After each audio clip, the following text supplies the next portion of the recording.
Desde las 7 de la mañana les estamos acompañando, les estamos comentando y explicando cómo arranca en lo informativo este jueves 22 de agosto de 2024 y hasta las 12:20. Vamos a estar aquí en Más de Uno en todas las emisoras de Onda Cero. En Mocejón dieron ayer el último adiós al pequeño Mateo. Cientos de amigos y vecinos de la localidad arroparon a la familia, que agradeció el apoyo y el cariño recibidos. Una despedida que tenía lugar la misma mañana en la que la Guardia Civil encontró un cuchillo con restos que ahora tienen que investigar si es el arma homicida. La familia desde el primer momento ha pedido respeto y ha rechazado los ataques que desde principios de semana inundaron las redes sociales. El fiscal de delitos de odio ha propuesto reformar el Código Penal para que quienes están condenados por delitos graves de odio en redes sociales sean alejados de ellas durante un tiempo, de estas plataformas y también de Internet, y que sea obligatoria la identificación de los usuarios. Parece ser que tanto PSOE como PP se muestran de acuerdo con las propuestas, como defendía el portavoz adjunto de los populares en el Senado, Antonio Silván. El anonimato no puede servir en ningún caso para hacer declaraciones que con nombre y apellido no harías, ¿no? Todas las medidas que conduzcan a paliar y a minimizar y a reducir, incluso a suprimir esas situaciones, serán bien recibidas y, por supuesto, apoyadas por el Partido Popular. Sobre la posibilidad de vetar el acceso a las redes sociales a quienes cometan esos delitos, hoy cuentan en El Independiente que en 2022, también nos hemos hecho eco aquí, el Tribunal Supremo ratificó la condena a un influencer que rellenó una galleta Oreo con pasta de dientes y se la dio a un sin techo para subirlo en su canal de YouTube. El alto tribunal prohibió al joven las visitas al lugar del delito, es decir, le prohibió sumarse a YouTube durante 5 años. La tribuna de Ramón González Ferriz en El Confidencial dice que recortar la libertad de expresión no es la solución a ningún problema, que lo que se trata es de convencer a la sociedad de que los racistas y los paranoicos se equivocan, son malvados o simples oportunistas sin escrúpulos, pero la solución, dice, no es impedir que digan mentiras en la red social X. En esta misma línea recoge este diario las declaraciones de un especialista en criptografía. Dice que desde el punto de vista social están intentando matar moscas a cañonazos. Muchas veces, afirma, es más efectiva la labor de enseñar que de prohibir. Y en La Razón, Juan Ramón Rayo se pregunta quién tendrá el poder para definir lo que es odio, porque existen muchas formas de odiar o de entender el odio. Dice que quien tenga el poder de definirlo tendrá el poder de censurar todo aquello que le plazca. Hay otros asuntos que les venimos contando hoy, como el revuelo que ha causado en Esquerra que la vicepresidenta primera del Gobierno y ministra de Hacienda, María Jesús Montero, haya restado relevancia al acuerdo de financiación singular, diciendo que ni es un concierto económico ni una reforma del modelo de financiación. Este acuerdo que se ha firmado lo podemos denominar de todas las formas que cada uno quiere, pero ni es un concierto económico, que la única experiencia de nuestro país es el concierto vasco y navarro, ni es una reforma al uso del modelo de financiación. Tras esas declaraciones, Esquerra ha amenazado con no aprobar los presupuestos si no hay cupo catalán. La fragilidad de los cimientos sobre los que se asienta el pacto de PSOE y Esquerra quedó ayer de nuevo en evidencia, lo cuenta El Español. Dice su editorial que Esquerra ha puesto en evidencia a Sánchez y que el presidente no tiene otra opción que cumplir lo firmado con Esquerra si no quiere que la legislatura se convierta en un viacrucis sin más objetivo ni mayor aspiración que su mera supervivencia en la Moncloa hasta las siguientes elecciones. Hoy recoge El Mundo una entrevista a Juan Bravo, que nos acompañó ayer en este programa, vicesecretario de Economía del PP, y cuenta que la ministra Montero ya no es fiable ni para los españoles ni para sus socios. Ante las declaraciones de la ministra de que no existe concierto, Bravo invita a leer el documento firmado entre el PSC y Esquerra y la norma que regula el concierto del País Vasco. Asegura que hay enormes equivalencias. Dice que Pedro Sánchez, con ese pacto, le ha regalado a los independentistas lo equivalente a contratar a 150.000 médicos o 260.000 profesores. Cuenta hoy El Confidencial que el día de la huida de Puigdemont, el dron aéreo con cámara que usaron los Mossos para controlar su llegada dejó de enfocar el punto donde estaba el expresidente de Cataluña justo antes de fugarse en coche, porque se centraron en las autoridades y en la masa de gente que al mismo tiempo emprendía su camino hacia el Parlament. Dice el informe remitido al Supremo que la huida se produjo gracias a una maniobra de distracción desarrollada con la cooperación involuntaria de miles de personas y la actividad organizada de un grupo de colaboradores próximos. Cuenta El País que Illa y Trapero están preparando un relevo gradual en la cúpula de los Mossos. La Generalitat trata de no azuzar con ceses fulminantes que puedan provocar otra crisis interna, que no se trata de llegar y romper de golpe con todo. Y cuentan también noticias de Estados Unidos que ya van por el tercer día de la Convención Demócrata en Chicago y ha contado con la presencia y la intervención del expresidente Bill Clinton. Las críticas al narcisismo de Donald Trump han sido recurrentes en sus discursos. Pidió a los asistentes que no contaran las mentiras de Trump, sino las veces que habla de sí mismo. Ha contrapuesto el egocentrismo del candidato republicano con la candidatura de Harris, una candidata, decía, para el pueblo. Es como uno de esos tenores que antes de salir al escenario tratan de abrir los pulmones cantando yo. Cuando Kamala Harris sea presidenta, todos los días empezarán con vosotros. Dijo que Harris es la única candidata con visión, con experiencia, temperamento, voluntad y alegría. El gobernador de Minnesota, Tim Walz, ha aceptado ya la nominación del Partido Demócrata para ser candidato a la vicepresidencia. El entrenador, como le llaman muchos, incluso se lo han coreado cuando ha subido al escenario. Ha hecho una arenga deportiva, equipo, tenemos la pelota y estamos en el ataque.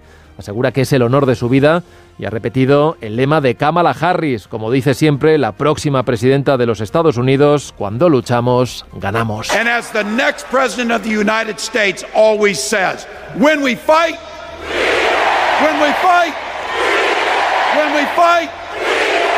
thank you. Miguel Ondarreta, Más de Uno, donde Alsina.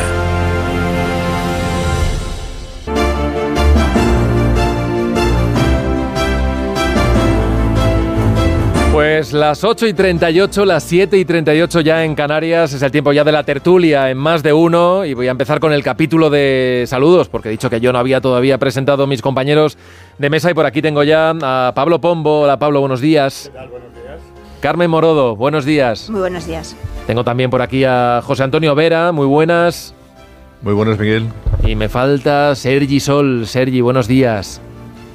Buen día, Miguel. Buenos días a todos. Buenos días. Bueno, enseguida vamos a hablar, luego os voy a preguntar por esto de la Convención de los Demócratas, que sé que os gusta el show que está montado allí en Chicago durante 4 días. No ha faltado ni siquiera hoy Oprah Winfrey, también ha estado ahí animando el cotarro.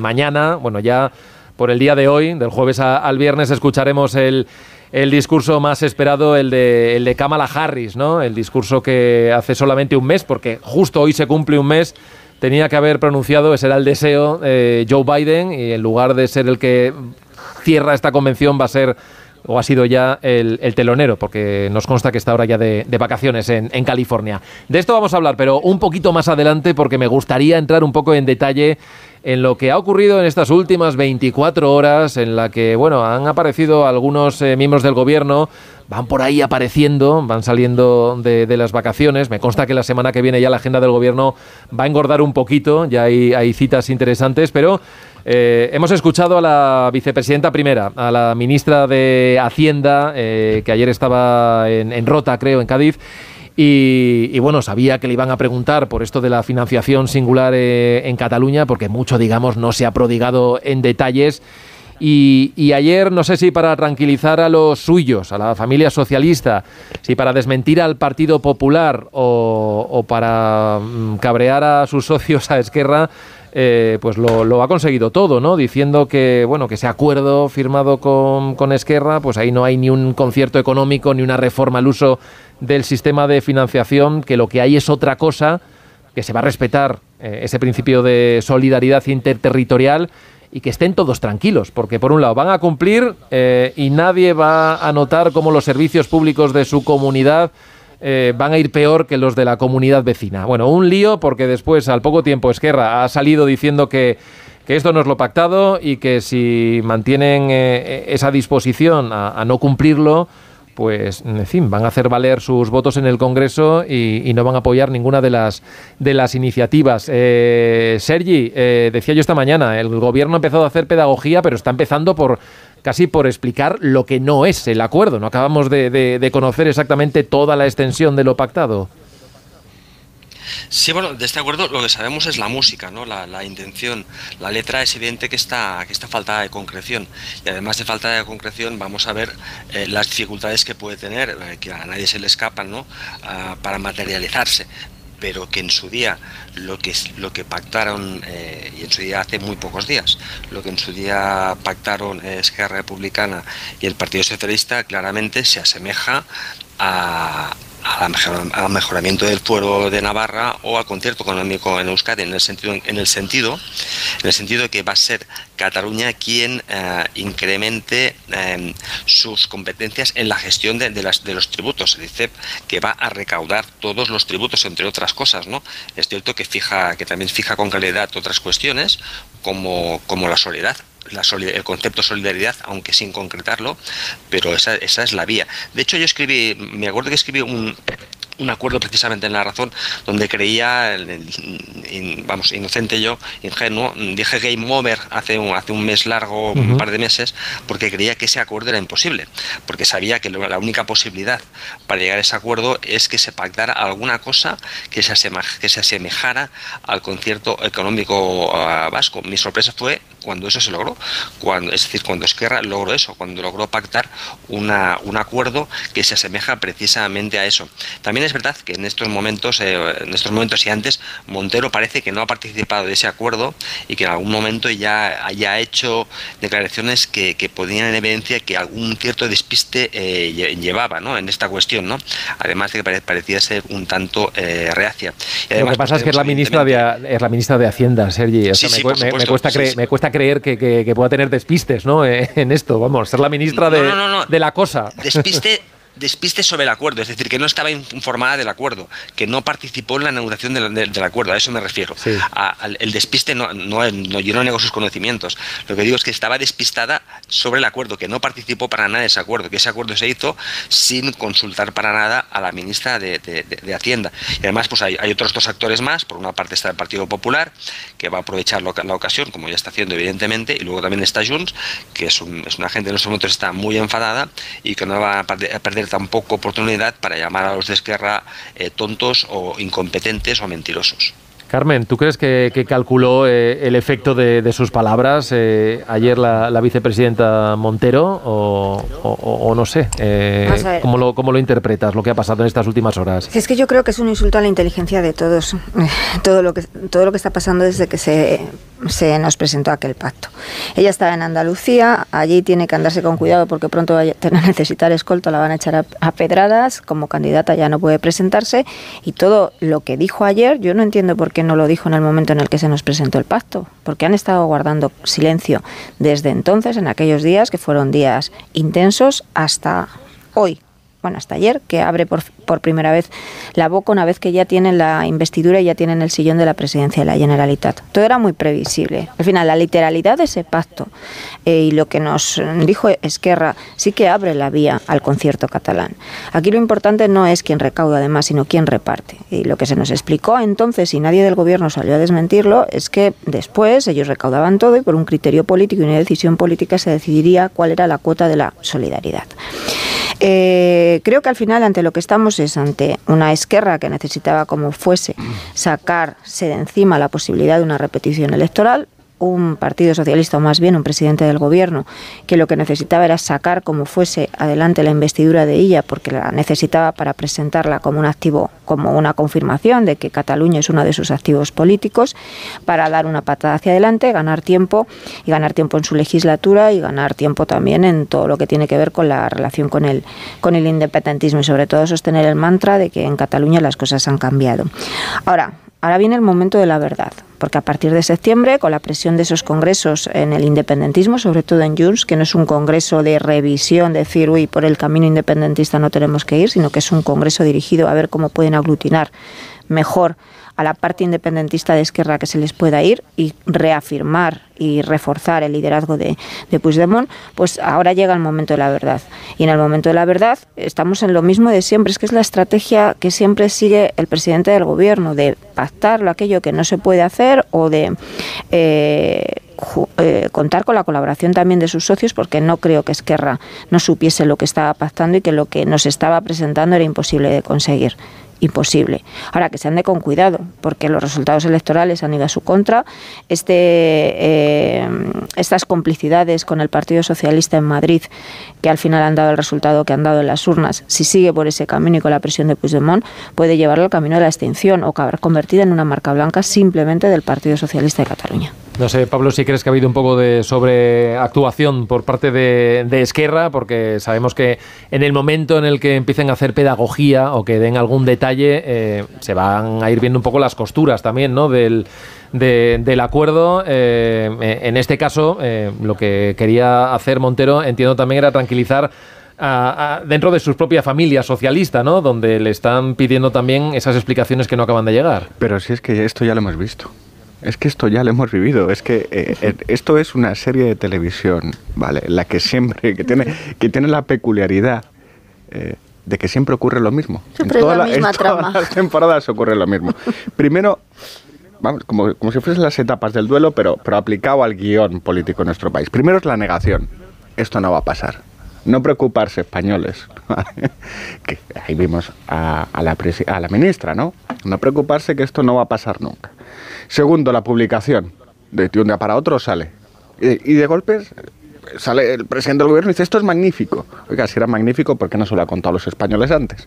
Y quien ha dicho que no iba a pasar, se calla, como ha hecho la ministra. Es que esto ya lo hemos visto. Ahora estamos en el periodo de confusión, de los tiras y aflojas, no, que sí, que va a salir, que no va a salir, en la que cada uno dice una cosa, pero están moviendo la bolita, como en el timo, como en el timo. Y al final, el cuarto paso, que es la aplicación. ¿Qué es la aplicación? Que será una aplicación tramposa, porque el concierto es de imposible aplicación, porque exige la reforma de la ley orgánica, la ley de financiación de las comunidades autónomas. Eso tiene que pasar por el Senado, donde hay una mayoría del PP. Exige la alteración del Estatuto de Cataluña. También tiene que pasar por el Senado, donde el PP tiene mayoría. Creación de una hacienda catalana, como mínimo una reforma en la Constitución, que requiere 3/5 de la Cámara. Y la imposibilidad material de que el Tribunal Constitucional termine dando luz verde a esto. Yo creo que Conde Pumpido puede, y es más, creo que lo va a hacer, mancharse hasta el límite con la amnistía, pero es que aquí no va a haber suma posible.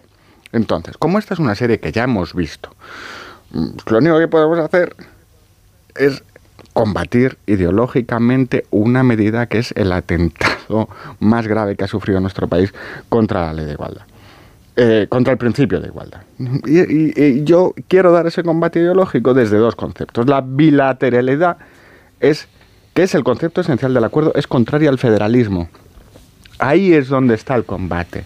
No, el principio básico del federalismo es la multilateralidad, que puede contener asimetrías, pero que nunca puede dar cabida a privilegios, como sí hace este acuerdo. El federalismo cabe en la Constitución española, precisamente porque no admite privilegios, y justo por eso fue propuesto por Rubalcaba la Declaración de Granada, que se firmó entre el PSOE y el PSC. El segundo motivo por el que el acuerdo no debe salir adelante es que es lo más reaccionario que puede aprobarse, lo más contrario al progreso. Y quienes se consideran progresistas, si quieren seguir llamándose a sí mismos progresistas y mirarse al espejo sin que se les caiga la cara de vergüenza, tienen que reconocer que todo el edificio de la izquierda se sostiene sobre unos fundamentos, y el principio de la distribución de la riqueza es un fundamento vital. Imaginemos, un ejercicio, que la Moraleja, que es uno de los barrios más ricos que hay en España, emprende ese camino y dice mañana, es que nosotros, ¿sabe lo que pasa? Que es que ganamos más que los demás. Y pagamos más impuestos que los demás. Y estamos infrafinanciados. Entonces, imaginemos que los señores de la Moraleja, los vecinos de la Moraleja, exigen al gobierno de España una relación distinta a la del resto de españoles, privilegiada, y además una agencia tributaria propia. Y encima, que ya verán cómo contribuyen al principio de solidaridad con el resto de españoles. ¿Se imaginan ustedes a un presidente socialista permitiendo esto? Bueno, pues esto es lo que está permitiendo el presidente socialista con este acuerdo con Esquerra Republicana. Y esto es lo que hay que combatir ideológicamente, más allá de los capítulos estos bochornosos de la serie, que es que ya los he visto. Lo que pasa es que tal y como están las cosas, Vera, y voy contigo, vamos a ver muchos episodios, ¿no?, de esta historia, porque ayer seguidamente de que la portavoz de Esquerra, la señora Sanz, saliese a decir que el PSOE y el Gobierno se arriesgan a perder sus apoyos, pues ahí estaban ya fuentes del Gobierno, fuentes del Ministerio de Hacienda diciendo que no, que esto es prácticamente algo así como un debate semántico, ¿no?, que van a cumplir de la A a la Z, que van a cumplir íntegramente ese acuerdo en el que decíamos también que hay tantas ambigüedades, tantas formas de interpretarlo, que todo puede caber, ¿no? Y lo de contentar a todos, lo de nadar y guardar la ropa al mismo tiempo, pues se antoja un poco difícil, ¿no? Bueno, claro, es que ahora resulta que estamos en una situación en la que ¿cuál es la fórmula? La fórmula, dice la señora María Jesús Montero, que es una especialista en incendios y en crear desconcierto y en liarlo todo. Esto no es la primera vez que ocurre, esto es casi permanente, ¿no? Bueno, dice ella que esto no es un concierto. Bueno, no sé, dice Esquerra que sí que es un concierto. Bueno, ya veremos qué es lo que es. No se llamará concierto, pero se llamará una cosa que será un concierto, porque si Esquerra pide un concierto, tiene que ser un concierto. Y si no, ya lo ha dicho Esquerra, ustedes tienen que cerrar la legislatura. Si se quieren enterar bien, y si no se quieren enterar, pues no se enteren. No es una reforma al uso. Bueno, entonces, ¿qué es? ¿Cuál es la fórmula? Porque no, es muy fácil, señora Montero, señor Sánchez, señores del Partido Socialista. Ustedes convocan a la prensa o convocan a los demás consejeros autonómicos y explican la fórmula mágica. Es que, no sé, es tan fácil como explicarlo, ¿no? O es que es secreta, o es que es inconfesable, o es que es lo que es peor, que por esto, claro, vienen muchos líos. Igual es que es una fórmula vergonzante. Es decir, a ellos decirlo en Cataluña les viene genial, porque quedamos divinamente, pero decirlo al resto de las autonomías, decírselo a Castilla-La Mancha, decírselo a Asturias, decirlo en Aragón, decirlo en Madrid, decirlo al resto de las autonomías, qué trago, ¿no? Porque ¿qué es lo que les vamos a decir? Porque esto es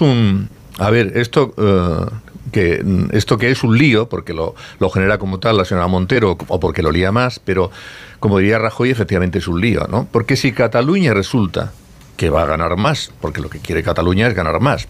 Bueno, lo que quiere Cataluña, Esquerra, sobre todo, lo que quieren es la independencia fiscal. Estamos aquí en un acto de independentismo fiscal, previo al independentismo, ¿eh? Esto tengámoslo claro, porque este es el objetivo de todo. Vale, pero si Cataluña va a recibir más, porque va a recibir más, y los demás van a seguir recibiendo lo mismo, lo suyo sería que los demás también recibieran más, pero claro, no puede ser que Cataluña reciba más y los demás reciban más. Aquí alguien se supone que tiene que perder, o cómo vamos a cuadrar el invento, ¿no? ¿Cómo se cuadre? Cataluña recibe más, los demás reciben lo mismo. Bueno, pues es que probablemente la fórmula nos la viene dada por esto que ayer dijo el secretario general de UGT, en el sentido de que, bueno, es que hay autonomías en las que están bajando los impuestos y, en fin, esto no puede ser. Es decir, que el resultante va a ser que van a subir los impuestos en autonomías como, por ejemplo, Madrid, Andalucía, allí donde gobierna el PP, ¿no? Para que Cataluña puede tener más privilegios, es decir, vamos a tener catalanes de primera y españoles de segunda o de tercera. El jeribeque es tal, el caos es tal, el embrollo es tal, que, hombre, no sé, señora Montero, no contribuya usted a liarlo más después de haber estado semanas y semanas sin decir absolutamente nada. Intervenga y explique en qué consiste la fórmula. No es un concierto. Muy bien, diga qué es lo que es entonces. No es un concierto. ¿Y qué es? Es un régimen especial, no es al uso. Bueno, pues explíquelo, porque aquí lo único que está claro, y que es lo más grave de todo, es que Esquerra dice que la llave, ellos tienen garantizado que controlan la llave de la caja. La llave de la caja. Y ha dicho Borrell que de esto sabe un poco. Y que, en fin, ahora la señora Montero viene como a decir que, bueno, Borrell está, no, en fin, en Bruselas, no, están otras cosas. No, Borrell sabe de esto bastante. Y sabe qué es lo que pasa, que efectivamente Cataluña es el 21% del Estado en términos económicos. Y usted, si deja fuera de lo que es la gestión económica del Estado a este 21%, a ver cómo esto lo cuadra, porque esto es imposible de cuadrar. Y porque, en cualquier caso, lo que estamos haciendo, y es lo que ha dicho Borrell, es que les estamos dando a ellos, les estamos dando aquello que estaban pidiendo durante el proceso y que habíamos intentado evitar que lo tuvieran. Bueno, pues lo tienen, porque la independencia fiscal, y ellos lo saben muy bien, es el primer paso para la independencia definitiva. Bueno, ahora el primer paso que vamos a ver en cuanto a la estabilidad parlamentaria que tiene el gobierno va a ser bastante pronto, ¿no? Porque los plazos para los presupuestos, bueno, ya sabemos que han cambiado en los últimos años, porque esto de prorrogarlo ya se ha convertido casi en algo habitual. Pero bueno, antes de irnos de vacaciones vimos cómo se tumbaba la senda de déficit, como Junts dejaba caer el que es el primer paso para presentar los presupuestos, pero el gobierno, y escuchamos al presidente del gobierno en su balance del curso político, hizo como, bueno, aquí no ha pasado nada, después del verano vamos a resetear, digamos, vamos a empezar de nuevo y vamos a intentar cumplir los plazos para que esta vez sí pueda haber presupuestos. Carmen, comentabas antes que el otoño viene y viene muy pegado a los congresos de los partidos independentistas y va a ser muy difícil que se mojen antes de esas fechas, ¿no? Cuando tienen que definir su estrategia en octubre y en noviembre, en el caso de Junts y a finales de noviembre de Esquerra. Yo creo que el gobierno está preparando internamente ya desde que se conoció el resultado de las elecciones catalanas, la estrategia que va a poner en marcha para justificar que no hay presupuestos y que no pasa nada porque haya presupuestos, porque al final pues seguimos caminando con unos presupuestos progresistas que son no los del año pasado sino los que ya se prorrogaron, que eso es en lo que están y lo que vamos a ver en los próximos meses. Está el Congreso de Esquerra, el Congreso de Junts y también el de Sumar, y además Junts ya ha trasladado al gobierno el mensaje de que con ellos no cuenten, que ya una vez que no han conseguido lo que consiguieron, lo que pedían en la Generalitat y que tiene esa Esquerra, ellos tienen que buscar su ámbito, su marco para seguir buscando su espacio. Y en el Congreso de los Diputados ahora mismo no tienen ningún incentivo para sacar adelante unos presupuestos en la medida en que tú ya no eres gobierno en la Generalitat y quien tiene de socio más próximo, en todo caso el PSC, es Esquerra. ¿De qué manera te vas a atribuir tú ningún mérito cuando además las cosas de las que estamos hablando, porque fijaros, al final yo no sé en qué va a quedar el concierto catalán, porque como lo hemos estado explicando, pues evidentemente tiene unas dificultades y unas complejidades técnicas importantísimas, incluso para lo que se quiera, para lo que haya podido o esté dispuesto a entregar el presidente del gobierno. Lo mismo que con la amnistía, lo mismo. Pero quiero insistir en el engaño, porque el engaño forma parte al final de todo lo que está ocurriendo en política en estos momentos. También sobre las expectativas que se han generado sobre esos presupuestos generales del Estado y sobre las expectativas que se generan sobre que aquí no pasa nada porque no tengas una mayoría parlamentaria para gobernar.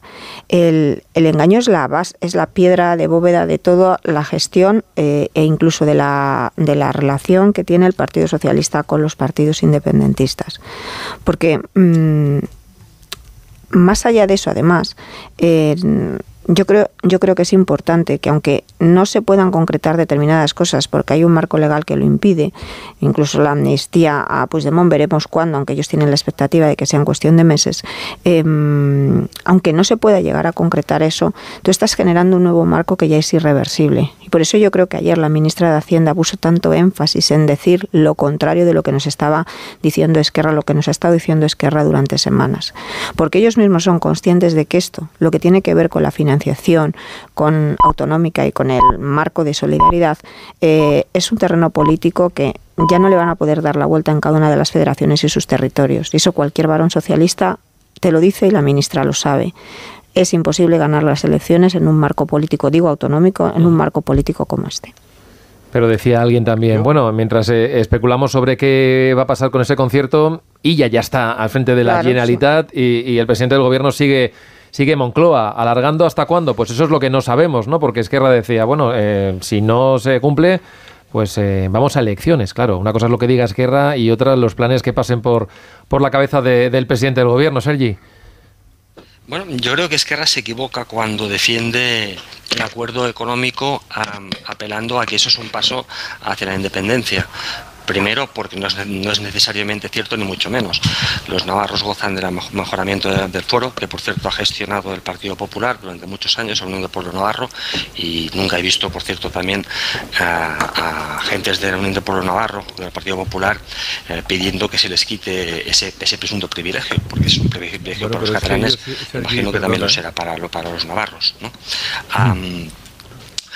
Creo que se equivoca precisamente por eso. Lo que creo que debería hacer Esquerra es sencillamente recordar que Cataluña, según hay un consenso generalizado o muy amplio en Cataluña, que defienden todas las patronales, empezando por la que preside un hombre tan moderado como Josep Sánchez Llibre, que Cataluña está muy mal financiada, que aporta mucho, que eso es una cosa también se debería recordar, y habría que recordar a todos los españoles que hace 44 años que Cataluña aporta muchísimo, que ese concepto de solidaridad lo viene ejerciendo como nadie desde hace 44 años. Y lo que se está planteando, yo me lo he leído, no es que se renuncie a seguir aportando, sino que se reciba algo más de lo que se recibe, que según las patronales catalanas, según todas ellas, o según el 90% de ellas, según Sánchez Llibre, es muy poco. Muy poco.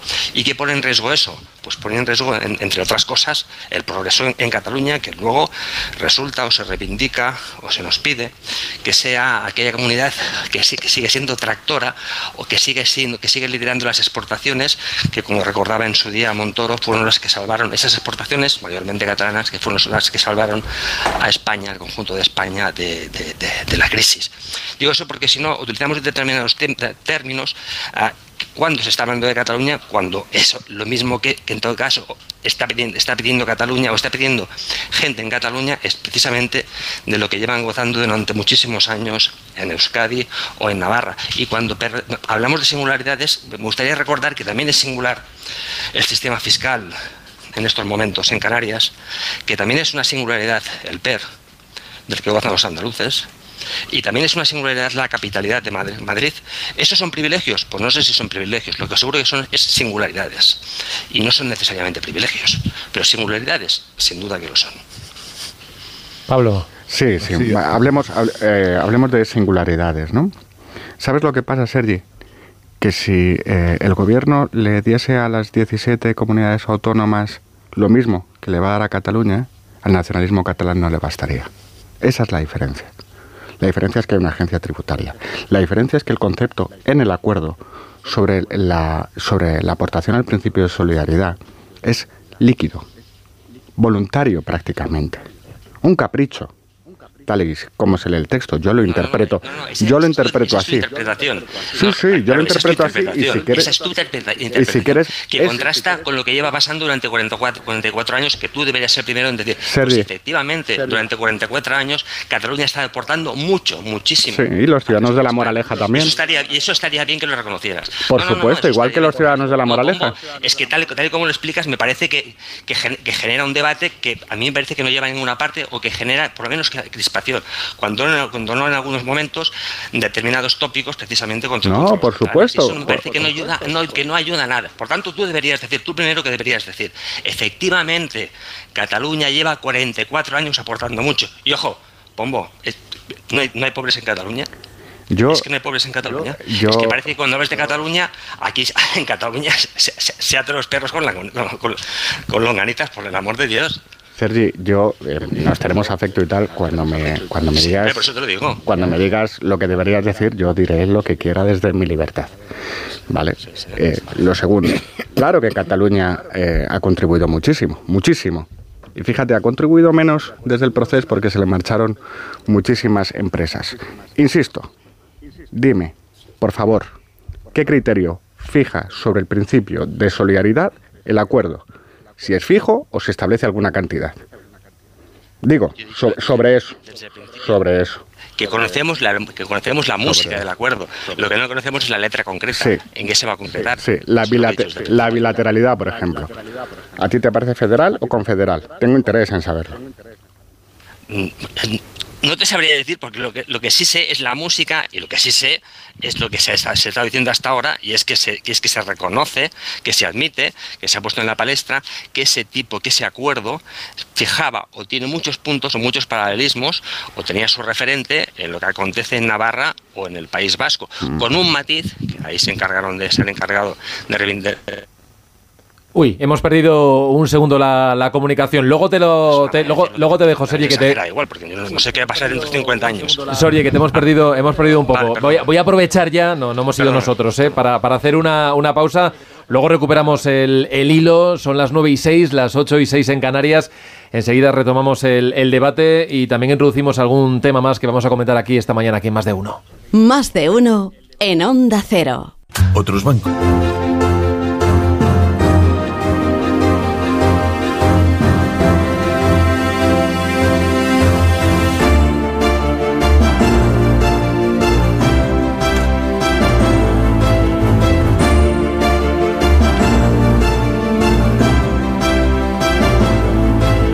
Nueve y 11 minutos, 8 y 11 minutos en Canarias, y aquí seguimos en Más de Uno con Pablo Pombo, con José Antonio Vera, con Carmen Morodo y con Sergi Sol, analizando los temas de la actualidad de este día. Y si me permitís un segundo, quería saludar a nuestra compañera de Onda Cero Ceuta, a Carol Martín, porque creo que esta mañana se ha producido un intento de entrada, no sé si masiva, pero desde luego muy numerosa, de inmigrantes desde la frontera marroquí.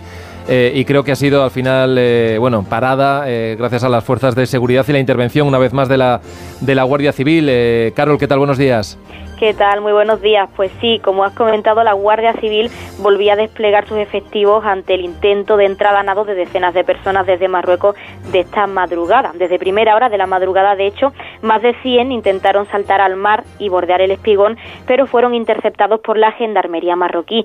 Y es que ya han decidido proceder a la detención de todo aquel que intente cruzar a nado a nuestra frontera, desde su lado. Por otro lado, el servicio marítimo de nuestra ciudad mantuvo sus unidades desplegadas hasta aproximadamente las 5 de la mañana, vigilando la zona ante los gritos de socorro que, según los vecinos de distintas barriadas aledañas a nuestras playas, escuchaban. Y por el momento, la situación está controlada, ya que decimos que la Guardia Civil se ha mantenido desplegada y ha sido un intento de entrada a goteo gracias a la colaboración y al refuerzo de la Gendarmería marroquí.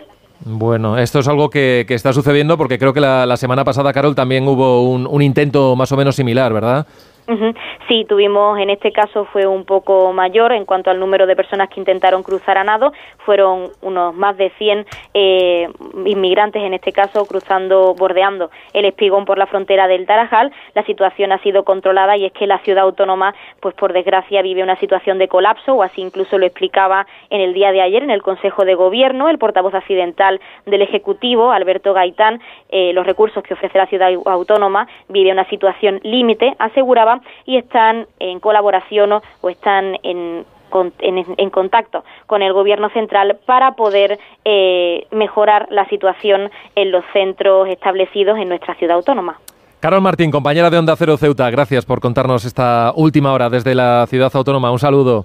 Muchísimas gracias. Bueno, enseguida vamos a hablar de este asunto que va a centrar sin lugar a dudas la reunión de mañana entre el presidente del archipiélago canario y el presidente del Gobierno. Pero Sergi, te había dicho que te iba a dar la palabra, que se había cortado ahí un poquito la comunicación, por si querías redondear un argumento, que enseguida vamos a abrir otra carpeta informativa, pero estabais debatiendo con Pablo sobre el asunto de la financiación y lo que aportaba y lo que ha venido aportando Cataluña durante estas últimas 4 décadas. Sí, disculpa, que es que me he movido y como cosas de estas del directo y además... Se te oye muy bien ahora. No, yo le decía eso a Pomo porque claro, él ha hecho la intervención planteándolo en términos, ha dicho, de combate ideológico, y he entendido que decía que al que le parece bien un acuerdo de ese tipo es cuanto menos un reaccionario, y eso me ha sorprendido un poco, ¿no? Me ha sorprendido un poco, y por eso planteo y digo, hombre, habrá que recordar algunas cositas. Y cuando se hacen determinadas apelaciones también habría que decir alto y claro algunas verdades, y entre esas verdades está que efectivamente Cataluña lleva muchos años aportando muchísimo y recibiendo mucho menos, y eso es una verdad objetiva. Luego a otros le parecerá bien y lo justificará de una manera o de otra, pero eso es una verdad objetiva. Y digo que eso es importante recordarlo porque si no se generan determinados tópicos acerca de la solidaridad o de la insolidaridad. Cataluña lleva 44 años como mínimo siendo más solidaria que nadie, o tanto como el que más en España, ¿no? Con las comunidades que tienen menos. Pero luego no vamos a olvidar que en Cataluña hay muchísimos pobres, pero muchísimos pobres. De hecho, hay más pobres en Cataluña que población tienen en algunas comunidades autónomas. Y que el tema de mejorar la financiación, insisto, no es un tema del independentismo, es un consenso mucho más amplio, y por eso citaba el caso de las patronales que dicen así no se puede seguir. Así no se puede, con este sistema de financiación no se puede seguir porque ahoga la economía. Vera, voy contigo. Sí, el problema que yo veo, Sergi, es que en muchas ocasiones se olvida una cosa que me parece que es fundamental. Dice, Cataluña está mal financiada. Está mal financiada, tiene bastante autonomía en todos los ámbitos y desde luego fiscal, y el problema es que ha tenido desde hace muchísimo tiempo una clase política que no sabe gestionar. ¿Y qué es lo que hace? Pues está derrochando continuamente en cosas que no son propias de una comunidad autónoma. Claro, es que Cataluña tiene que tener mucho más de lo que de aquellas competencias que tiene reconocida por su estatuto. Y por supuesto, tiene que tener más dinero para unos medios públicos que son los más caros de toda España. Podrían ser mucho más baratos, ¿no? Pero tienen que ser los más caros. Tiene que tener una red de embajadas que no tiene nadie y que esto cuesta dinero y que además realmente son ilegales. Y en general, si me permites, no, voy a terminar. Y en general, si me permites, se hace una política que está cobrando más impuestos que en otros lugares de España, porque en Cataluña es donde más impuestos se cobran en España. ¿Cuál es la explicación de todo esto? Pues la explicación es que quienes han estado en la Generalitat gobernando han sido un desastre desde todo punto de vista. Han derrochado, han malgastado, no han sabido gestionar, no han sabido cuadrar las cuentas y además han recibido más dinero del Estado que ninguna otra autonomía, porque las transferencias por parte del Gobierno central extraordinarias, no por lo que establece la LOFCA de transmisión de presupuestos, sino extraordinarias en el presupuesto de cada año por los acuerdos que se van haciendo cada año, han sido más grandes a Cataluña que a ningún otro lugar de España. Por tanto, el problema que hay en Cataluña es un problema de mala gestión, de un desastre de gestión. Y al final, claro, todo el dinero es poco. ¿Y sabes qué va a ocurrir también? Pues mira, que cuando tenga esta autonomía o independencia fiscal, como le gusta llamar a Esquerra Republicana, al final va a ser poco dinero, va a ser incluso poco dinero, porque es tal la cantidad, el enorme gasto que tiene Cataluña y es tal la implicación que, por ejemplo, existe ahora con relación a un problema que efectivamente en Cataluña es mayor que en otras autonomías, que es el problema de la inmigración, de la cantidad de inmigración ilegal, pero sobre todo ilegal que tú tienes y que efectivamente esto supone un coste extraordinario. Bueno, la mayor parte del dinero que se va a recibir se va a gastar igualmente y al final, ¿qué va a ocurrir? Que ese fondo de solidaridad que se dice que va a existir para compensar a otras autonomías pasará como en el País Vasco, que es que al final no sabemos si en realidad existe o no, porque generalmente se lo va a comer la propia autonomía y no se van a hacer esas transferencias de solidaridad, porque es que tampoco va a haber dinero. Os voy a pedir un paréntesis para avanzar, porque de este tema estoy seguro que vamos a hablar mañana, el lunes, el martes que viene. Vamos a seguir una acotación muy breve, Carmen, y porque tengo un invitado esperando y no le quiero... Sí, soy muy rápida. A ver, si va a ser esquemático. Sí, vamos a partir de que Cataluña está infrafinanciada, aunque hay otros informes, me lo recordaba ahora mismo Müller por WhatsApp, como el muy reciente de FEDEA, que dice que son otras comunidades las que están infrafinanciadas. Vale, bien. Hasta ahora todos los gobiernos han negociado con los partidos independentistas cuando necesitaban sus apoyos, no una investidura autonómica, pero sí aquí en Madrid, reformas del modelo de financiación para dar una mayor autonomía fiscal, pero no eran de manera singular solo con esas comunidades autónomas, sino que se podían extender al final al resto de las comunidades autónomas, cosa que en este caso estamos hablando de otra dimensión, de algo singular que es específico y solamente para Cataluña.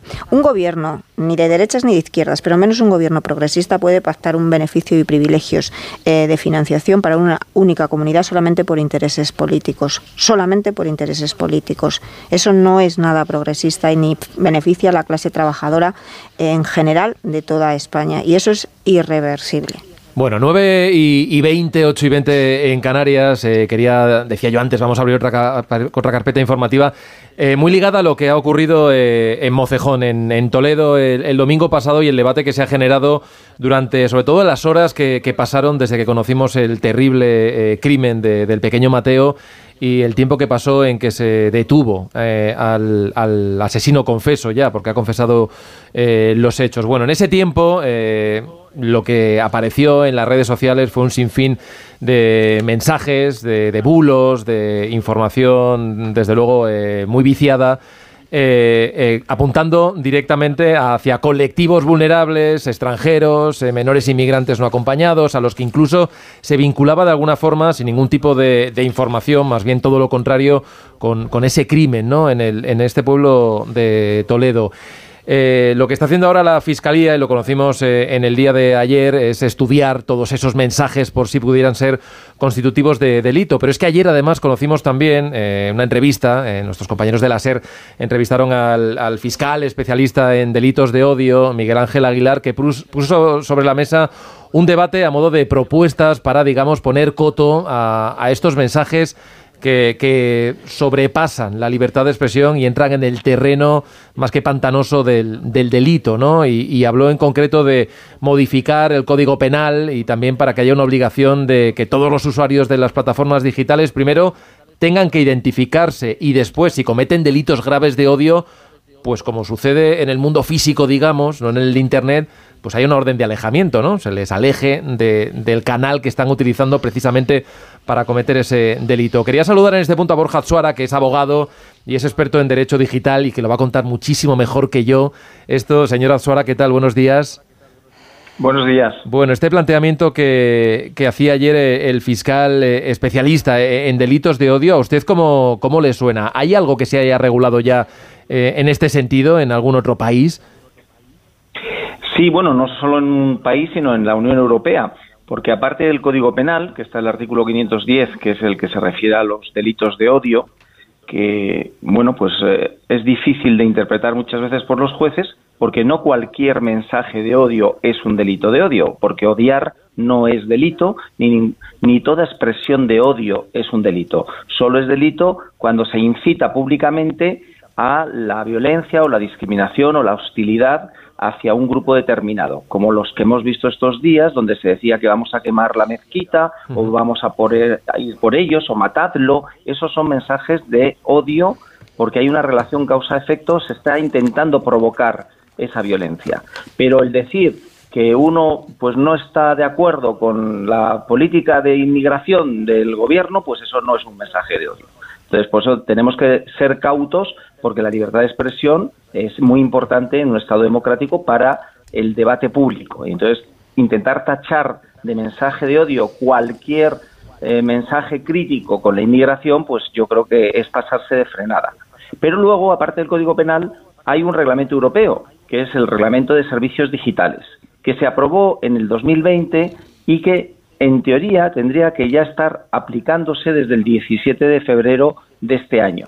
Pero España no ha hecho los deberes y la CNMC, que tendría que ser la autoridad que aplicase ese reglamento, todavía ni siquiera se ha reformado el estatuto para que pueda aplicar el reglamento europeo. Y ahí sí se habla de las obligaciones que tienen las redes sociales de perseguir determinados mensajes de odio, de desinformación, etcétera.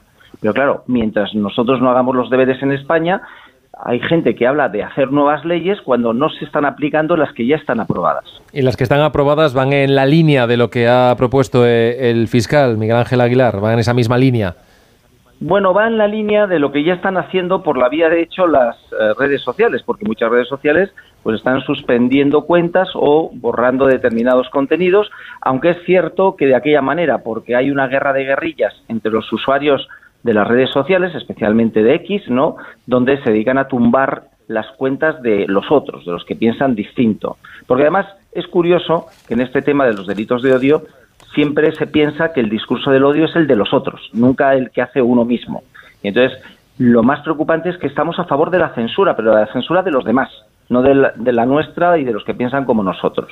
Con lo cual, yo creo que es un terreno muy resbaladizo en el que hay que ir con mucho cuidado y reservarlo para los casos más claros y más graves, porque la cuestión es quién decide qué es un mensaje de odio, porque cada uno de nosotros pensaremos que un mensaje de odio es un mensaje determinado y otros pensarán lo contrario. Entonces yo creo que tenemos que tener mucho cuidado y defender en caso de duda la libertad de expresión, que está para lo bueno y también para lo malo, también para que alguna gente pues diga barbaridades. Si no es constitutivo de delito, pues habrá que combatir esas barbaridades pues con nuestra libertad de expresión. Pero la gente enseguida lo que quiere es cerrar las cuentas de los que no piensan como uno o los que cree que como estar en contra, por ejemplo, de la inmigración ilegal, pues eso ya es un mensaje xenófobo. Dice, oye, pues a lo mejor no estoy en contra de los extranjeros, pero sí estoy en contra de los que vienen y lo hacen de forma ilegal. Entonces, por eso digo que hay que tener mucho cuidado, porque ahora se achaca el mensaje xenófobo a cualquier crítica que pueda haber sobre las políticas de inmigración, y tampoco es eso. No es el caso de lo que hemos visto esta semana con lo que ha ocurrido en Mocejón, que es donde, digamos, ha surgido un debate que digo yo que no es nuevo, pero que sí se ha puesto sobre la mesa. Esas horas que pasaron desde que conocimos el terrible asesinato de este niño y el tiempo que pasa hasta que trasciende el lunes por la tarde la detención del chico de 20 años, en el que se especula, en el que se dan informaciones con matrículas de huidas, se cuenta que hay un hotel en el que han llegado menores inmigrantes no acompañados, se habla incluso del color de la piel de algún sospechoso, se señala directamente a estos menores. ¿Ese tipo de mensajes entrarían en este catálogo de odio? Si el juez que investigue ese delito, la Fiscalía, cree que hay una intención justamente de incitar a la violencia contra ese colectivo, es un delito de odio. Pero, por ejemplo, muchos medios serios, en los primeros momentos en los que no había información, sin embargo, también especularon y dieron noticias que eran inexactas, y también algunos de ellos pensaban que era efectivamente una persona, por las características que se había dicho, que no era española. ¿Lo hicieron con mala fe? No, pero como el periodismo pues tiene que dar noticias rápidamente, pues en los primeros momentos de incertidumbre pues también puede haber noticias inexactas. No es que la noticia sea exacta o falsa, es la intención con la que se haga. Por eso también es muy importante el tono, porque muchas veces tú puedes hacer, incluso como un periodista de buena fe, informar algo que luego se demuestra que no es exacto, pero no está con la intención de provocar la ira contra un colectivo. Entonces yo ahí distinguiría lo que es información de lo que son opiniones sesgadas con una clara intención de provocar, por ejemplo, desórdenes públicos, que es lo que pasó en Gran Bretaña. Eso es lo que se persigue, la intención y el resultado que se busca. Señora Suara, ¿y esto de acabar con el anonimato en las redes sociales es algo realista? Porque ahí también hay un negocio, ¿no? En el sentido de las contrataciones de trolls y demás para introducir todos los mensajes. Esta otra propuesta que introducía sobre la mesa, es decir, que está bien, participemos todos en las redes sociales, pero hagámoslo de una forma en la que sepamos quién está detrás, ¿no? Porque si comete un delito será mucho más fácil, lógicamente, identificarlo. Esto es, digamos, asumible. ¿Lo ve usted posible? Porque hasta ahora las redes sociales han sido, digamos, un terreno abierto y hoy también hay artículos en el que dice que es prácticamente como imposible, ¿no? Ponerle puertas al campo a las redes sociales. Bueno, si uno tiene suficientes conocimientos informáticos, pues puede utilizar pues las red Tor y formas de anonimizarse, ¿no? Que eso, pues los hackers ciberdelincuentes que no quieren dejar rastros, pues saben hacerlo. La mayoría de los usuarios no se preocupa tanto. Es más, muchos de los mensajes de odio que se han lanzado estos días es con nombre y apellidos y los tenemos identificados, o sea que no es un problema de identificación. Y los principales activistas quieren ser reconocidos, con lo cual yo no creo que haya un problema ahí de anonimato o de identificación porque están claramente identificados. Luego, el problema es si vamos a perseguir a los principales instigadores o a todo el mundo que redifunde, porque entonces tendremos un problema de instituciones penitenciarias, porque claro, un mensaje puede viralizarse y que lo retuiteen 25.000 personas, y no vas a meter en la cárcel a las 25.000, con lo cual se buscan a los cabecillas, a los instigadores, ¿no? Pero luego lo del anonimato realmente pues es un tabú, porque las redes sociales lo saben todo de nosotros y tienen datos para identificarnos. Otra cosa es que colaboren con la policía y con la Guardia Civil y con la Fiscalía y los jueces, ¿no? Y eso es de lo que se quejan los jueces, fiscales y cuerpos y fuerzas de seguridad, de que a veces no colaboran. Pero, insisto, yo defiendo, y en la Carta de Derechos Digitales española se defiende el derecho al pseudonimato, a estar en las redes sociales con un seudónimo para garantizar tu libertad de expresión. Pero el pseudonimato no es el anonimato, porque el anonimato es la impunidad, que puedas decir o hacer cualquier cosa y que no tenga consecuencias. Y un Estado de Derecho no puede admitir espacios de impunidad. El seudónimato es que tú tienes un seudónimo, puedes hablar con toda libertad y en el caso de que cometas un delito, un juez puede investigarlo y pedir a una red social que levante el seudónimo para saber quién está detrás. Entonces, entre la identificación plena de entrar con el DNI en los dientes en la red social y el anonimato que quieren algunos, que es la impunidad de poder hacer cualquier cosa y no tener consecuencias, pues la Carta de Derechos Digitales española optó por un punto intermedio, equilibrado, que es el seudónimato, donde solo un juez en la investigación de un delito puede levantar el velo del seudónimo. Bueno, pues de la conversación, señora Sola, me queda claro que se pueden hacer cosas, que es bastante complicado, pero escuchando las declaraciones de las últimas horas de los responsables políticos me da la sensación de que no saben ni siquiera lo que se ha aprobado en Europa, ¿no? Porque están todos diciendo que les parece muy bien y no están hablando de un código que ya está, digamos, regulado en la Unión Europea y que si se pusiese un poco las pilas podría estar ya teniendo sus efectos en España. Así que entiendo que hay mucho trabajo todavía por hacer. Bueno, sobre todo que es que a lo mejor lo saben pero no lo quieren reconocer y entonces cada vez que se habla de que no, que hay un vacío legal y que hay que aprobar nuevas leyes o modificar nuevas leyes, pues yo digo, hombre, bastaría con cumplir las que ya se han aprobado, que ya vamos tarde y nos dieron 2 años para adaptarnos y que se pudiera aplicar el 17 de febrero y como los malos estudiantes lo hemos dejado para el último momento y ahora pues suspendimos en febrero y ahora a ver si en septiembre pues nos volvemos a examinar y ya se ponen en marcha los mecanismos que están previstos en un reglamento europeo, que si no, al final, incluso la Comisión puede abrir un expediente a España por no aplicar un reglamento europeo.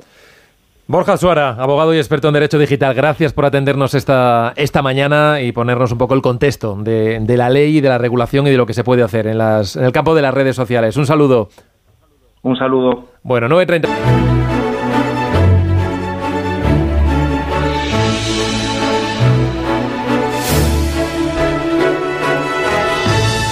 Pues así seguimos pasando esta mañana de jueves 22 de agosto ya, por si no se han dado cuenta, 22 de agosto. Seguimos arrancando hojas al calendario este mes de verano. No digo yo nada de lo que viene ya en las próximas semanas. Lo hacemos con Sergi Sol, con Carmen Morodo, con José Antonio Vera y con Pablo Pombo. Hablábamos ahora con Borja Suara, que nos ha situado un poco el escenario sobre todo nos ha explicado un poquito qué se puede hacer, qué no se puede hacer, qué deberíamos haber hecho ya en España en esto de la regulación de las redes sociales. Y os pregunto directamente, Carmen, ¿cómo ves el debate? Ayer vimos y escuchamos a los dirigentes políticos, ya es raro que en algo se pongan de acuerdo, al menos la música le sonaba bien, escuchamos al portavoz adjunto del PP en el Senado, escuchamos a algún ministro, bueno, alguna pullita había cruzada, pero digamos que en líneas generales esto de tener un mayor control también en cuanto a los delitos de odio en las redes le sonaba bien. Luego han llegado algunas matizaciones, pero bueno, ¿cómo lo ves? Yo estoy de acuerdo con lo que planteó el fiscal de delitos de odio. Absolutamente de acuerdo. Porque además es que creo que al final hay que leer o escuchar íntegramente sus palabras. Esto no se trata de plantear que por discrepancias ideológicas o de tipo de partido, si estás en contra de la inmigración ilegal, se vaya a perseguir. No, yo creo que él fue muy claro en lo que estaba planteando y en el debate que abrió. Y me parece además un debate muy pertinente. Por supuesto que hay unos derechos fundamentales, que es el derecho a la libertad de expresión, a la libertad ideológica, a la pluralidad política, y todo eso tiene que ser respetado. Pero también son unos derechos fundamentales la dignidad de las personas y la no discriminación, ¿no? Entonces, lo comentaba antes la persona a la que entrevistaste, es que no recuerdo su nombre. Borja. Que evidentemente no todo lo que es odioso, no todo lo que tiene que ver con el odio es un delito, que ahí hay una labor de educación y una labor de prevención que tenemos que hacer y en la que habrá que seguir insistiendo, pero luego yo también creo en el ser humano lo justo y más allá de esa educación, bueno, pues no es un hecho que en las redes sociales, sobre todo porque es un campo que te lo permite con más facilidad, pues se ocultan bajo ese anonimato gente incluso gente vinculada a determinados partidos que lo que hacen es instigar campañas de odio. Por supuesto que para poder actuar no se trata, es que todo es aplicarle el sentido común, tiene que ver con el contexto en el que se producen esas declaraciones o esos mensajes, con la influencia social que puedan llegar a tener, si son reiterativos. Hay muchos elementos que se tienen que tener en cuenta y hay que actuar con muchísima prudencia. Pero todo lo que tenga que ver con colectivos que encajan en un motivo de discriminación, yo creo que ahí hay margen para actuar. Ha ocurrido ahora en Mocejón, pero no es una cosa aislada. Se produce de manera reiterada y tiene mucho que ver este tipo de mensajes, y hay que decirlo así, con la xenofobia y con el racismo. Y no podemos olvidar además que estas campañas de instigación, de odio y de discriminación luego tienes el riesgo de que acaben trasladándose en comportamientos violentos en la sociedad. Serie, ¿cómo lo ves? Se está planteando el debate, se está planteando sobre todo quién decide qué es un delito de odio, y también está... Solo tendrán que decidir los tribunales. Esa delgada línea roja entre la libertad de expresión, ¿no? Que aquí, además, siendo periodistas, entiendo que defendemos todos como un derecho fundamental. ¿Cómo lo interpretas tú o qué te parece en concreto la propuesta que ha hecho la Fiscalía? Yo en general soy muy pesimista, Miguel, con todo lo que acontece en las redes sociales, ¿no? Creo que se dicen constantemente, y no es una cuestión puntual ahora por lo que haya podido ocurrir, es constante. Yo en su día creí que esto de las redes sociales iba a democratizar, ¿no? Iba a permitir el acceso, digamos, universal, de la gente. La gente podía generar opinión, podía opinar, y me ha parecido horroroso en lo que se ha convertido. Y mi manera de boicotearlo es que ignoro las redes sociales. Es mi contribución. Y os digo además que se puede vivir ignorando las redes sociales, ¿eh? Es decir, yo no participo para nada. Además me di cuenta de una cosa, Miguel, que es que si yo consulto las redes sociales, por ejemplo, consultar las redes sociales antes de entrar en el programa, me ocurren dos cosas. Si encuentras halagos, lo que ocurre es que te creces o tienes una actitud que no toca, ¿no? Condescendiente. Y por el contrario, si lo que escuchas son a veces la sarta de insultos que te llegan, pues entras desquiciado o entras crispado, y como yo no quería eso, pues los ignoro sistemáticamente. Lo que no quita que es inevitable que te llegue algo. Hace un momento precisamente me estaba escribiendo Alberto Prieto, subdirector del Español, precisamente de una noticia que sacaban sobre el tema de Montero, ¿no? Entonces sí que lo abro, porque me parece una información de una persona relevante, de una persona que firma con sus nombres y apellidos, ¿no?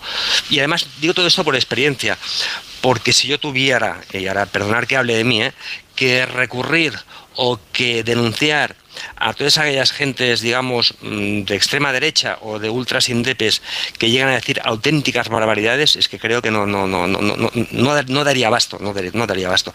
Por tanto, la opinión que tengo en general es que esto es una selva y ha sido peor en general el remedio que la enfermedad. Vera. Sí, yo veo que las redes sociales se han desprestigiado muchísimo con el paso del tiempo. ¿Por qué? Pues porque efectivamente, como dice Sergi, se ha transformado en una selva imposible de controlar, y porque además ahí se producen cosas que no son asumibles. Tú antes le preguntabas a Borja Zora sobre el asunto del anonimato, que a mí me parece que es muy importante ese tema, porque claro, cuando tienes que escribir con tu nombre, te identificas plenamente, como estamos haciendo nosotros ahora, aquí hablando por la radio, cuando escribimos en un medio digital o impreso. Por tanto, tienes que calcular bien qué es lo que pones, cómo lo dices, y por supuesto, tienes que tener mucho cuidado con no delinquir, con no insultar, con no odiar, con no mentir. ¿Qué pasa? El anonimato permite todo eso, y hay mucha gente, muchos de ellos son bots, son trolls de estos que controlan, que encargan los partidos y que permiten que haya por ahí un personaje que tiene millones y millones de seguidores, de la mitad de ellos o más resulta que son bots, ¿no? Bueno, todo esto lo permiten las redes, y en realidad a mí me parece pernicioso y peligroso. ¿Por qué? Pues porque al final son todos estos personajes anónimos los que entran no solamente en las redes, sino que entran también a comentar en los periódicos y a decir lo que les parece, en muchas ocasiones clarísimamente insultando y diciendo cosas que si tuvieran que utilizar su nombre no lo harían. Por tanto, a mí esto entiendo lo que comentaba Borja en tu entrevista sobre el pseudoanonimato, porque efectivamente, bueno, no sé, a lo mejor hay alguna cosa que quieres decir, pero claro, es que por ahí te quieres decir y que no te atreves a decirla con tu nombre, pero es que por ahí puede entrar todo, al final termina entrando toda esa calumnia, toda esa injuria, toda esa cantidad de insultos y barbaridades que permiten las redes y que no debería estar permitido, pues porque no es propio, ¿no?, que medios que son públicos se dediquen a hacer esto, en ocasiones inventando cosas. Dices, bueno, ahora le pueden atribuir a cualquiera, pues no sé, que es un pederasta o tal, y a lo mejor esa persona, que no lo es, evidentemente, dice, ¿y yo qué hago? ¿Le pongo una denuncia a este señor que es anónimo? La inmensa mayor parte de la gente pues decide, muchas veces no se entera y hace bien, como hace Sergi y como hacen otras muchas personas, incluido yo, que es que prefieres no ver las redes pues para, no sé, para no intoxicarte más de lo necesario. Pero en ocasiones sí que hacen daño y lo haces basándote en un anonimato. Por tanto, yo creo que ahí habría que incidir. Y termino muy rápido. Otra cosa diferente es que desde el gobierno se pretenda utilizar todo este debate sobre las redes, etcétera, etcétera, para llegar a una cosa que es mucho peor, que es la censura a los medios, porque ellos consideran que están informando inadecuadamente o desinformando de asuntos que al gobierno le está haciendo un daño. Pero que, cuidado, cuando esas informaciones sean en los medios, las personas que escriben esas informaciones lo hacen con su nombre y con el nombre del medio. Por tanto, ahí no hay anonimato y generalmente son informaciones contrastadas. Por tanto, conviene no confundir una cosa con la otra. Bueno, pues muy rápido. En 4 puntos. Voy a hacer en los 2 primeros lo que nunca debe hacer un invitado a una tertulia, que es reconocer que tengo algunas dudas, ¿no? Si estamos hablando o no estamos hablando de un riesgo para la libertad de expresión, yo me inclino a pensar que no, porque no estamos hablando ni de censura ni de intimidación. Donde en el segundo punto es si quienes han cometido delitos de odio deben ser vetados o no vetados en las redes sociales. Tengo mis dudas. No estoy seguro. Tercero, la cuestión del anonimato. Este es uno de los grandes problemas. Y esto nos lleva a la pregunta de si las redes son o no son peligrosas, porque ya no es que sean anónimos o no, es si son humanos o no son humanos, es si son trolls. Yo creo que las redes sociales son peligrosas para la economía, tienen una posición de monopolio y no tributan adecuadamente. Creo que son peligrosas para la democracia porque son un arma para los adversarios de Occidente, para la trama rusa, porque permiten que con dinero se pueda condicionar la decisión de voto de los ciudadanos, y son dañinas también para la convivencia porque generan polarización y la violencia. El Brexit no se podría haber entendido sin Facebook y los disturbios del Reino Unido no se podrían haber entendido sin Twitter. Y luego, respecto a la cuestión de fondo, lo de las migraciones, que es el campo de batalla de la extrema derecha. Se puede decir que el buenismo no funciona y que la inmigración plantea problemas porque el problema central es que no tenemos recursos limitados, y se puede y se debe enfrentar el odio, el miedo y la deshumanización. Decía antes que hay que combatir, y lo voy a hacer, el concierto catalán, pero es que creo que también debemos combatir el odio, el miedo y la deshumanización. Y creo que este es uno de los principales retos que tiene que asumir el Partido Popular. Mira, nos quedan muy poquitos minutos, pero antes dije que íbamos a hablar, va a ser muy brevemente, que así vais a escuchar algunos de los fragmentos de esta noche de la Convención Demócrata, en la que hemos escuchado a Tim Walz, el candidato a la vicepresidencia, pero tenía un telonero de los buenos, de los que les gusta subirse ahí a un escenario, el expresidente Bill Clinton, que ha venido a presentar también... primero, a defender y apostar por Kamala Harris como aire fresco, ¿no?, en la política de los Estados Unidos, aunque lleva 4 años siendo vicepresidenta. Esto tampoco hay que olvidarlo. Pero bueno, planteaba, digamos, esta disyuntiva entre la que puede ser candidata y presidenta del pueblo y un Donald Trump que lo que le preocupa es prácticamente su propio interés y su bolsillo. Es como uno de esos tenores que antes de salir al escenario tratan de abrir los pulmones cantando yo. Cuando Kamala Harris sea presidenta, todos los días empezarán con vosotros. Bueno, empezaba la intervención Bill Clinton hablando de la edad. Ahora que ya no está Joe Biden en la carrera presidencial, se lo podía permitir, ¿no? Diciendo que, bueno, que el candidato a volver a ser presidente de los Estados Unidos, joven, tampoco es. Hace 2 días cumplí 78 años, el hombre más mayor en mi familia de 4 generaciones. Y lo único que quiero destacar es que todavía soy más joven que Donald Trump. Cuando buena parte de la campaña se centró, al menos en el inicio, en hablar de las edades tan elevadas, ¿no?, de los candidatos. Y luego es que hemos escuchado a Tim Walz, que era un desconocido prácticamente hace 2 semanas, gobernador de Minnesota, que, resumiéndolo mucho, se ha presentado como un tipo normal, ¿no?, que puede conectar con cualquiera que viva en una pequeña ciudad, en un pueblo, conectado con el campo, ha defendido sus políticas sociales y recibía el honor, decía él, de ser oficialmente el candidato a la vicepresidencia. It's the honor of my life to accept your nomination for Vice President of the United States.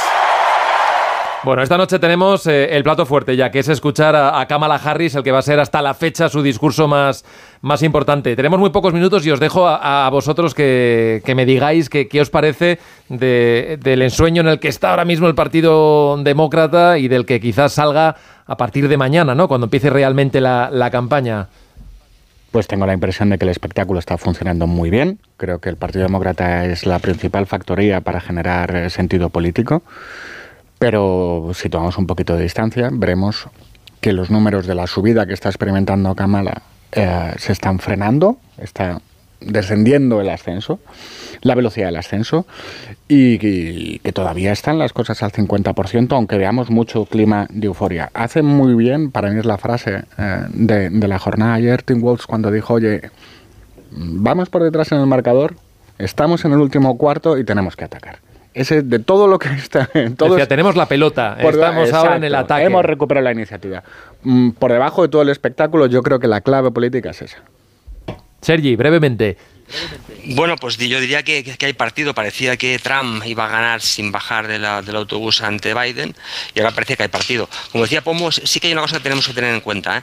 Sí, cuando se publican encuestas nacionales y se da algo así como un empate técnico o cualquier tipo de encuesta que da muy parejo a unos y otros, eso siempre es a favor de Trump, porque Trump, a los demócratas llevan ganando todas las elecciones en voto popular y han perdido luego en voto electoral, ¿no?